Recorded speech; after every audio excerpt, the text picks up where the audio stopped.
Okay, Chef T with the Chef's Academy. We're going to be making a little bit of vinaigrette, red wine vinaigrette. I've got the bowl. I've got about 1/3 of a cup of red wine vinegar. If I wanted to make a balsamic vinegar, the procedures, the ratios would be the same. And I can add both vinegars. I can do a red wine and balsamic to kind of neutral out the flavors. I'm going with just a little bit of water, about a tablespoon. That's going to just not make it so zippy. When we talk vinaigrettes, standard vinaigrettes in a book may just say oil, vinegar, salt, maybe some pepper. That is garbage. Nobody in the real world is going to make a vinaigrette like that. So emulsifiers are something to help keep the vinaigrette, the emulsion, together and add a little bit of flavor. Honey is a good one for sweetener, of course. And as the vinegar and the oil whisk together, creating little bubbles, the emulsifier will keep those bubbles a little bit longer. We also have a little prepared mayonnaise. And it doesn't need a lot. You know, I'm adding just about a tablespoon of all of these.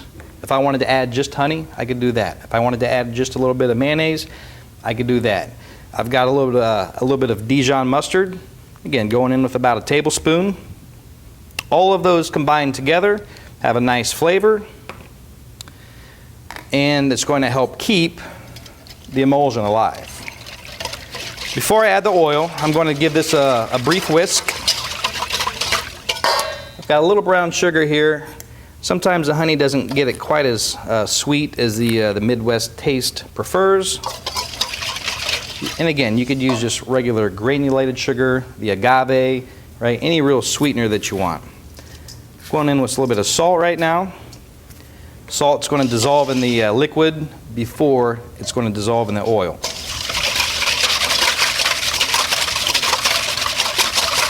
If I wanted to add a smidgen of egg yolk, that's also a good emulsifier. So, give it a light whisk. I've got 1.5 cups or so of neutral flavored oil, and I've got about the same amount of the EVOO, the extra virgin olive oil. I want to slowly start drizzling in one of the oils. And if I wanted, you know, I could combine both those oils. The ratio for a vinaigrette, you're looking at 2 to 1, 2 parts oil, 1 part vinegar. 3 to 1 is a pretty standard ratio. 4 to 1, again, the more oil you have, the less zippy or zing or sharp flavor the vinaigrette's going to have. So slowly add in the oil, whisking the whole time. I can see it start to work. Right, it's starting to come together a little bit.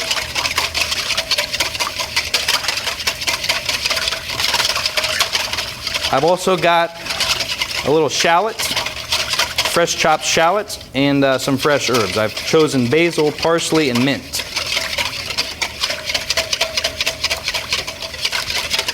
All right, so I'm close to a 3 to 1 right now. We're staying together pretty well. I'm going to go in with some shallots. Again, about a tablespoon or so. And the herbs, I do like to use a good amount of herbs. Fresh herbs give a dynamite flavor to the vinaigrette. Always give it a taste. That's good. That's a good 3 to 1 ratio. If I wanted to knock down the acidity a little bit, I would just add more oil. Again, whisking the whole way. Now you're going to get your best emulsion in an electric appliance, meaning a blender, a food processor. They have the Vitamix, which is the extreme blender. But creating those super small, tiny bubbles is going to help keep the whole vinaigrette together.